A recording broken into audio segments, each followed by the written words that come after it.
ഇന്ത്യയും ചൈനയും തമ്മിലുള്ള സൗഹൃദത്തെ പറ്റി ലോകമാകെ ചർച്ച ചെയ്യുകയാണ്. പക്ഷേ വിജയ് ദിന പരേഡ് ചൈന നടത്തിയപ്പോൾ മോദി ഇതിൽ പങ്കെടുത്തില്ല.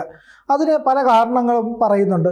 പക്ഷേ ഇപ്പോൾ ഇവിടെയുള്ള ചില ആൾക്കാർ പറയുന്നത്, അന്തംഗമ്മികളൊക്കെയാണ് പറയുന്നത്, ഇനി ചൈനയെല്ലാം നോക്കിക്കോളൂ, അമേരിക്ക ഒതുക്കുന്ന ജോലിയൊക്കെ ചൈനയെ ഏൽപ്പിച്ചു, ചൈന ഇന്ത്യയുടെ വിശ്വസ്തമായ പങ്കാളിയായി മാറിക്കഴിഞ്ഞു, ഇനി ചൈനയാണ് ഇന്ത്യയുടെ എല്ലാം. അങ്ങനെ ഇന്ത്യ ഒരിക്കലും വിശ്വസിക്കാൻ സാധ്യതയില്ല, മോദിയും അങ്ങനെ കരുതാൻ സാധ്യതയില്ല. പക്ഷേ ശരിക്കും ഈ പറയുന്ന അന്തംഗമ്മികൾ പറയുന്നതിൽ എന്തെങ്കിലും വസ്തുതയുണ്ടോ? ചൈന ഇന്ത്യക്കൊപ്പമെങ്കിലും എത്താനുള്ള ശേഷിയുള്ള രാജ്യമാണോ? അമേരിക്ക ഒതുക്കുമോ? പ്രിയൻ, ഈ ചൈന നമ്മളെ കമ്മ്യൂണിസ്റ്റുകാരെ പറ്റി പറഞ്ഞുകൊണ്ട് ഞാൻ അതിലോട്ട് പറയുകയാണ്. ചൈനയും ഇന്ത്യയും തമ്മിലൊരു യുദ്ധം ഉണ്ടായെന്ന് വിചാരിക്കുക. ചൈനീസ് പട്ടാളം ഇന്ത്യക്കുള്ളിലേക്ക് കയറിയെന്ന് വിചാരിക്കട്ടെ, ഇപ്പോൾ കൊച്ചിയിൽ എത്തിയെന്ന് വിചാരിക്കുക, അല്ലെങ്കിൽ തിരുവനന്തപുരത്ത് എത്തിയെന്ന് വിചാരിക്കുക. ഇവന്മാരുണ്ടല്ലേ കമ്മ്യൂണിസ്റ്റുകാർ, നമ്മളെ കാട്ടിക്കൊടുക്കും. അതാണ് ഇവന്മാർ. നമ്മുടെ പെണ്ണുങ്ങളെ ഇവർ കൂട്ടിക്കൊടുക്കുകയും ചെയ്യും. ഇതാണ് ഈ കമ്മ്യൂണിസ്റ്റുകാരന്മാർ. അതുകൊണ്ട് ഇവന്മാരുടെ ചങ്കില ചൈന പ്രേമം എന്ന് പറഞ്ഞാൽ അതൊക്കെയാണ്. അവന്മാർക്ക് ഇന്ത്യ അല്ല ആദ്യം വരുന്നത് ചൈനയാണ്. അത് കഴിഞ്ഞിട്ടേ ഉള്ളൂ ഇന്ത്യ. അറിയാമായിരിക്കുമല്ലോ, സുഭാഷ് ചന്ദ്രബോസിൻ്റെ കാലത്ത് ജപ്പാൻ ആരുടെ ശത്രുവായിരുന്നു? അമേരിക്കയുടെ ശത്രു. അമേരിക്കയല്ല, അത് അവസാനമല്ലേ? അമേരിക്ക അവസാനമല്ലേ വരുന്നത്? ബ്രിട്ടൻ്റെ ശത്രുവായിരുന്നു. ബ്രിട്ടൻ്റെ ശത്രു. ജപ്പാൻ എന്നാണോ റഷ്യയുടെ ശത്രുവായത്, അന്ന് സുഭാഷ് ചന്ദ്രബോസിനെ ചതിയനെന്ന് വിളിച്ച് ഇവന്മാരുടെ പീപ്പിൾസ് എന്താണ് എൻ്റെ ആൽബത്ത് മാഗസീൻ്റെ പേര് മറന്നുപോയി, പീപ്പിൾസ് ഡെമോക്രസിയാണ്, ഡെവല്യൂഷൻ, അങ്ങനെ എന്തോ അതിനൊരു മാഗസീനുണ്ട്. കാർട്ടൂണുകൾ ഇപ്പോൾ അന്വേഷിച്ചാലും കിട്ടും നെറ്റിൽ. അന്ന് സുഭാഷ് ചന്ദ്രബോസിനെ ചതിയനെന്നും സുഭാഷ് ചന്ദ്രബോസിനെ പന്നിയെന്നും രാജ്യത്തിനെ കൂട്ടിക്കൊടുക്കാൻ നിൽക്കുന്ന ചാരനായിട്ടൊക്കെ ഇവർ ചിത്രം വരച്ചിട്ടുണ്ട്. അപ്പോൾ അതാണ് ഇവരുടെ ദേശസ്നേഹം എന്ന് പറഞ്ഞാൽ അത്രയേ ഉള്ളൂ. ഇവർക്ക് ആദ്യം വരുന്ന റഷ്യയും ചൈനയും, അന്നത്തെ USSRും ചൈനയൊക്കെയാണ്. ഓക്കെ, അതവിടെ നിൽക്കട്ടെ. പ്രിയനത് പറഞ്ഞുകൊണ്ട് മാത്രം അതിലേക്ക് പറഞ്ഞു എന്ന് മാത്രം. രണ്ടാമത്തെ കാര്യം, അതായത് ഈ ചൈനയിൽ നടന്ന പരേഡാണല്ലോ ഏറ്റവും വലിയ ഒരു ചർച്ചയിൽ ഇപ്പം നിൽക്കുന്ന. അതിൽ ഈ എന്താ പറയുക, ഈ ലോകം ഉറ്റുനോക്കിയ ഒരു ഇത് തന്നെയാണ്. കാരണം ചൈനയുടെ സൈനിക പരേഡിന് ഒരു വല്ലാത്ത ഭംഗിയുണ്ട്. അതിൻ്റെ അത് വളരെ സ്പെക്ടാക്കുലറാണ് അത് കാണാനായിട്ട്. രണ്ടാമത്തെ ഭംഗിയുള്ള പരേഡ് ഏതെന്ന് വെച്ച് കഴിഞ്ഞാൽ നമ്മുടെ സ്വന്തം രാജ്യത്തിൻ്റെ പരേഡ് തന്നെയാണ്, റിപ്പബ്ലിക് ഡേ പരേഡ് തന്നെയാണ്. അപ്പോൾ ഈ ബെയ്ജിങ്ങിൽ ടിയാൻമെൻ സ്ക്വയർ എന്ന് പറഞ്ഞ വളരെ പേര് കേട്ട ഒരു ടിയാൻമെൻ സ്ക്വയർ, കുപ്രസിദ്ധമായിട്ടുള്ള ടിയാൻമെൻ സ്ക്വയറാണ്. ടാങ്കിൻ്റെ മുമ്പിൽ വട്ടം വരയ്ക്കുന്ന നമ്മുടെ ലെഫ്റ്റ് റൈറ്റ് എന്ന ചിത്രത്തിൽ മുരളിഗോപി, അതായത് കൈതേരി സഹദേവൻ്റെ കാറ് അതായത് തടയുമ്പോൾ ചെകുവര റോയാണ് മുരളിഗോപി ചെയ്യുന്നത് കഥാപാത്രം. തടയുമ്പോൾ അദ്ദേഹം ചോദിക്കുന്നൊരു കാര്യം, ഇങ്ങനെ ആദ്യം ഇടത്തോട്ടും പിന്നെ വലത്തോട്ടും പോകും. അപ്പോൾ പുറത്തിറങ്ങിയ സഖാവ് കൈതേരി ചോദിക്കുന്നത് ഇങ്ങനെയാണ്, നീ എന്താണ് ടിയാൻമെൻ സ്കോർ വരയ്ക്കുകയാണോ എന്നാണ് ചോദിക്കുന്നത്. അപ്പോൾ അതാണ് ടിയാൻമെൻ സ്കോറിൻ്റെ, അതായത് ചൈനയിലെ ഈ പറയുന്ന കമ്മ്യൂണിസം എന്ന് പറയുന്നത് എത്രമാത്രം ഭീകരമാണെന്ന് കാണിക്കുന്ന ഒരു ഉദാഹരണമാണ് ടിയാൻമെൻ സ്ക്വയർ. അവിടുത്തെ ഭരണകൂടം അല്ലെങ്കിൽ ഏകാധിപതിയായിട്ടുള്ള ഷീ ജിൻപിങ്ങിൻ്റെ ഇപ്പോൾ ഷീ ജിൻപിങ്ങിൻ്റെ ഏകാധിപത്യത്തിൽ തുടരുന്ന ഭരണം.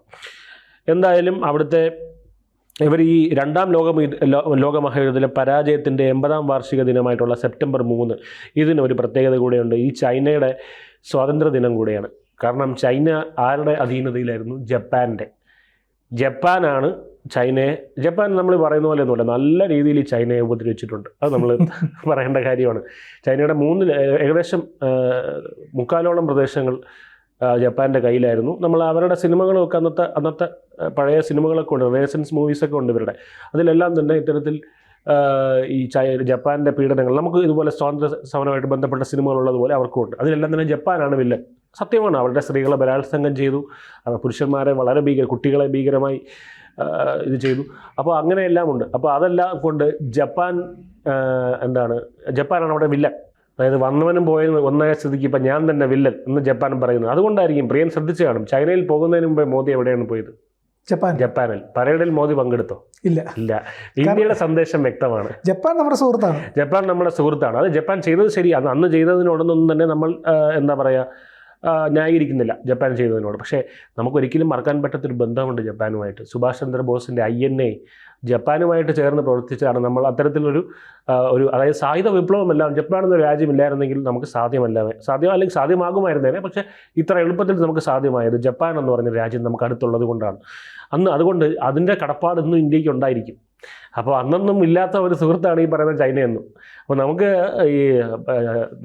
സുഹൃത്ത് രാജ്യങ്ങളെ നോക്കി കഴിഞ്ഞാൽ നമുക്കൊരു പ്രയോറിറ്റി തന്നെയുണ്ട്.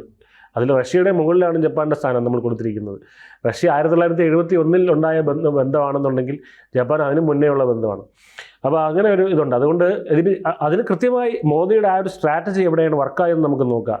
അതായത് ഇതിൻ്റെ പരേഡെല്ലാം കണ്ടിട്ട് നമ്മുടെ ട്രംപ് അണ്ണൻ ഒരു പോസ്റ്റ് ഇട്ടു അദ്ദേഹത്തിൻ്റെ ട്രൂത്ത് സോഷ്യലിൽ. പരേഡൊക്കെ കൊള്ളാം. അത് ഈ പരേഡിൽ പങ്കെടുത്താരാ? ഇടതുവശത്ത് പുടിൻ, വലതുവശത്താരാ? നമ്മുടെ കിം ജോങ് ഉൻ. ബാക്കിലത്തെ വരിയിൽ നീ ഷഹബാസ് ഷെരീഫൊക്കെ ഉണ്ടായിരുന്നു. അങ്ങനെ എന്തിനാണ് പോയി നിൽക്കുന്നത് എനിക്ക് അറിഞ്ഞൂടാ. അപ്പോൾ ഈ ഷഹബാസ് ഷെരീഫൊക്കെ ഉണ്ടായിരുന്നു. അപ്പോൾ ഇതിൽ ഈ എന്താ പറയുക, ട്രംപിൻ്റെ പോസ്റ്റ് അന്ന് വൈകുന്നേരം വന്നു. ട്രംപ് ഇത് 2 അടിച്ചിട്ടിരുന്ന് കാണുകയാണ് ടി വിയിൽ. ട്രംപ് ഇത് കണ്ടിട്ട് പറഞ്ഞു, കൊള്ളാം, പരേഡേ കൊള്ളാം, നല്ല രസമുണ്ട് കാണാൻ. ചൈനയ്ക്ക് എന്താണ് ഇത്രയും സ്വാതന്ത്ര്യദിന ആശംസകൾ. പുടിൻ്റെ അടുത്തും കിം ജോങ് ഉണ്ണിൻ്റെ അടുത്തും ആ ഒരു വയ്യാത്ത ചെറുക്കനുണ്ടല്ലോ കിം ജോങ് ഉൺ, അവൻ്റെ അടുത്തും എൻ്റെ വിശേഷങ്ങളൊക്കെ അറിയിച്ചേക്ക്. പക്ഷെ ഒരു കാര്യം ഓർക്കണം, ജപ്പാൻ്റെ കയ്യിൽ നിന്ന് നിങ്ങളെ സ്വാതന്ത്ര്യം വാങ്ങിച്ചു തന്ന റഷ്യയല്ല, അമേരിക്കയാണ്. ആ ബോധം നിങ്ങൾക്ക് വേണമെന്ന് പറഞ്ഞ് അമേരിക്ക പറഞ്ഞു. അപ്പോൾ ഇങ്ങനെ പറഞ്ഞതും ജപ്പാൻ്റെ കിളി പോയി. അപ്പോൾ ജപ്പാൻ ഇങ്ങനെ പറഞ്ഞ്, അല്ല നമ്മൾ അങ്ങനെ ഒന്നും, നമുക്ക് അങ്ങനെയൊന്നുമില്ല, നമുക്ക് നിങ്ങളുടെ ശേഖരം US ഡോളർ ബോണ്ട് നമ്മളാണല്ലോ ഏറ്റവും കൂടുതൽ വാങ്ങിച്ചു വെച്ചിരിക്കുന്നത്, നിങ്ങളുടെ അടുത്ത് നമുക്ക് പ്രിയമൊക്കെ ഉണ്ടെന്ന് ജപ്പാൻ ഇങ്ങനെ പറഞ്ഞ്. അപ്പോൾ എന്തായാലും ചൈനയും എന്താ പറയുക, നമ്മുടെ റഷ്യയും ഇതിന് മറുപടി പറഞ്ഞില്ല. ഇന്ത്യ ഇതിനകത്തില്ലായിരുന്നു. ഇന്ത്യ ഉണ്ടായിരുന്നെങ്കിൽ അതിന് പിന്നെ രണ്ടാമത് അദ്ദേഹം പറഞ്ഞൊരു വാക്യം കൂടെ എടുത്തു പറയണം. നിങ്ങൾ 3 പേരും കൂടെ ആണല്ലോ അമേരിക്കയ്ക്കെതിരെ ഗൂഢാലോചന നടത്തുന്നതെന്ന് പറഞ്ഞു. എടുത്ത് ഓപ്പണായിട്ട് പറയും. ട്രംപിൻ്റെ ഒരു പ്രത്യേകത അതാണ്, ട്രംപ് എല്ലാം തുറന്നടിച്ച് പറയും. നിങ്ങൾ 3 നേരെ നോർത്ത് കൊറിയ, റഷ്യ, ചൈന. അതിൽ മോദി പങ്കെടുത്തിരുന്നെങ്കിൽ ഒരുപക്ഷെ മോദിയെ പേരെടുത്ത് പറയേണ്ടി വന്നതിന് ആർക്ക്? ട്രംപിന്. അവിടെ മുതൽ മോദിക്ക് തിരിച്ച് മറുപടി കൊടുക്കേണ്ടി വന്നതിന്, അത് അവിടെ ഒരു പരസ്യമായ ശീതയുദ്ധം പോലത്തെ ഒരു ഇതിലേക്ക് കടക്കേണ്ടി വന്നതിന് നമുക്ക് തിരിച്ച് മറുപടി പറയേണ്ടി വരും. മോദിയെ പേരെടുത്തതുപോലെ ട്രംപ് പറഞ്ഞിട്ടില്ല. ഇന്ത്യ എന്ന് പറയുന്നുള്ളൂ, പക്ഷേ മോദി എന്ന് പറഞ്ഞിട്ടില്ല. മോദി തിരിച്ചും പറഞ്ഞിട്ടില്ല. അമേരിക്കയെ പറയുന്നുണ്ട്, ട്രംപ് എന്ന് പറഞ്ഞിട്ടില്ല. പക്ഷേ അവിടെ വ്യക്തിപരമായിട്ടുള്ള ഇതിലേക്ക് അത് കടന്നു കഴിഞ്ഞാൽ അതൊട്ടും നല്ലതല്ല ഇപ്പോഴത്തെ സാഹചര്യത്തിൽ. കാരണം നമ്മൾ ഇപ്പോൾ കഴിഞ്ഞ ദിവസം കൂടെ പീയൂഷ് ഗോയൽ നമ്മുടെ വ്യവസായ മന്ത്രിയല്ലേ അദ്ദേഹം പറഞ്ഞത് നവംബറിൽ ചിലപ്പോൾ നമ്മൾ ഈ പറഞ്ഞ നമ്മുടെ ഈ അസ്വാരസ്യങ്ങളൊക്കെ ചർച്ച ചെയ്ത് മാറ്റി നമ്മൾ വ്യാപാര കരാറിലേക്ക് കടക്കുമെന്ന് പറയുന്നത്. കാരണം ഇവർ ഈ ട്രംപിന് നമ്മളൊരിക്കലും അമേരിക്കയായിട്ടുള്ള സൗഹൃദം നമുക്ക് വേണ്ടാന്ന് തീരുമാനിക്കാനുള്ള ഒരു അവസ്ഥയിൽ ഇന്ത്യ എത്തിയിട്ടില്ല. അങ്ങനെ ഒരു അവസ്ഥയിൽ ഒരിക്കലും എത്തിയിട്ടില്ല. അതൊക്കെ വെറും വ്യാമോഹമാണ്. നമുക്ക് അമേരിക്കയെ പിണക്കിക്കൊണ്ട് ഈ ലോകത്ത് ജീവിക്കാൻ പറ്റില്ല. അപ്പോൾ അതുകൊണ്ട് വ്യാപാരം നമുക്ക് ആവശ്യമാണ്. പക്ഷേ അതിൻ്റെ ചെറിയ പ്രശ്നങ്ങൾ ഉണ്ടായിട്ടുണ്ട്. അമേരിക്കയിൽ നിന്നുള്ള സുഹൃത്ത് നമുക്ക് ആവശ്യമാണ്, അവർക്ക് നമ്മളെ ആവശ്യമാണ്. അപ്പോൾ അത്തരത്തിൽ കാര്യങ്ങൾ മുന്നോട്ട് കൊണ്ടുപോയേ പറ്റുള്ളൂ എന്നുള്ള ബോധം നമുക്കുണ്ട്. ഇതിനിടയ്ക്കാണ് ഈ കമ്മ്യൂണിറ്റി വന്നിട്ട് പറയുന്നത് എന്താണ്, ഇനിയിപ്പോൾ ചൈന നോക്കിക്കോളൂ, ഇവർക്ക് എങ്ങനെയെങ്കിലും ചൈനയുടെ അണ്ടറിൽ കൊണ്ട് നമ്മുടെ മനാഫോറിയിൽ എൻ്റെ അണ്ടറിലുണ്ടെന്ന് പറഞ്ഞില്ലേ, അതുപോലെ ചൈനയെ കൊണ്ട് ഇന്ത്യയെ കൊണ്ട് ചൈനയുടെ അണ്ടറിൽ വയ്ക്കണം. ഒരിക്കലും നമ്മൾ പറയും കള്ളനെ നമ്പിയാലും കുള്ളനെ നമ്പാൻ പാടില്ല എന്ന് പറയും. അങ്ങനെ പറയാൻ പാടില്ല, അത് ഇപ്പോഴത്തെ പൊളിറ്റിക്കലി കറക്റ്റ് അല്ല. പക്ഷേ അതുകൊണ്ടാണ് ചൈനയെ നമ്പാൻ പാടില്ല. അതൊരു സത്യമാണ്, ചരിത്ര സത്യമാണ് ഈ പറയുന്ന കാര്യം. ആണല്ലോ. അപ്പോൾ അതുകൊണ്ടാണ് ഞാൻ പറഞ്ഞത്. എന്തായാലും പാശ്ചാത്യ രാജ്യങ്ങൾക്കുള്ളൊരു ബദൽ ആണ് ഇവിടെ, ബദൽ ശക്തി കേന്ദ്രം രൂപീകരിക്കാനുള്ള ഒരു സൂചനയായിട്ടാണ് ഈ പരേഡ്. ഒരു ഫ്ലക്സിങ് എന്ന് പറയില്ലേ, മസിൽ ഫ്ലക്സ് ചെയ്ത് കാണിച്ചതാണ് ചൈന ഈ പരേഡ് കൊണ്ട്. ട്രംപ് അതിന് പ്രത്യേകം കൊടുത്തിട്ടുണ്ട്. ജപ്പാനാണ് കൊടുത്തത്. പക്ഷേ ചൈനയുടെ അടുത്ത് ക്ഷമിക്കണം, ചൈനയ്ക്ക് തന്നെ കൊടുത്തത്. ആരാണ് സ്വാതന്ത്ര്യം വാങ്ങിച്ചതെന്നുള്ള ഓർമ്മ വേണമെന്നുള്ള രീതിയിൽ ഇന്ത്യയിലോട് ഒരിക്കലും അമേരിക്കയ്ക്ക് അങ്ങനെ പറയാൻ പറ്റില്ല, സ്വാതന്ത്ര്യം നമ്മളാണ് വാങ്ങിച്ചു തന്നതെന്ന്.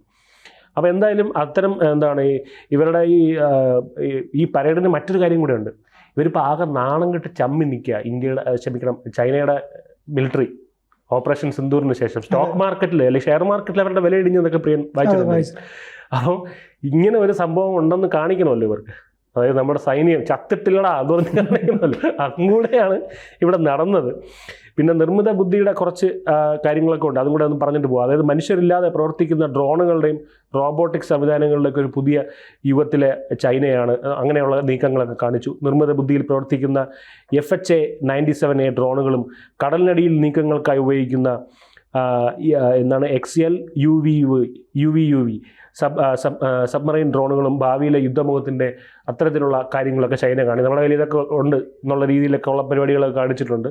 എന്തായാലും ഈ സൈനിക പ്രദർശനത്തിലൂടെ ഒരു ബഹുമുഖ ലോകക്രമം, അതായത് അമേരിക്കയുടെ കീഴിലുള്ള ഒരു യൂണിലാറ്ററൽ ലോകക്രമം ഉണ്ടല്ലോ, അതല്ല, ഇവിടെ ബഹുമുഖമായിട്ടുള്ള ലോകക്രമമാണ് ആവശ്യമെന്നുള്ളത് കഴിഞ്ഞ ദിവസം പുടിനും അത് പറഞ്ഞിരുന്നു. അപ്പോൾ എന്തായാലും ഇത്തരത്തിലുള്ള ഒരു കാര്യങ്ങളിലേക്ക് ലോകം നീങ്ങുകയാണ്.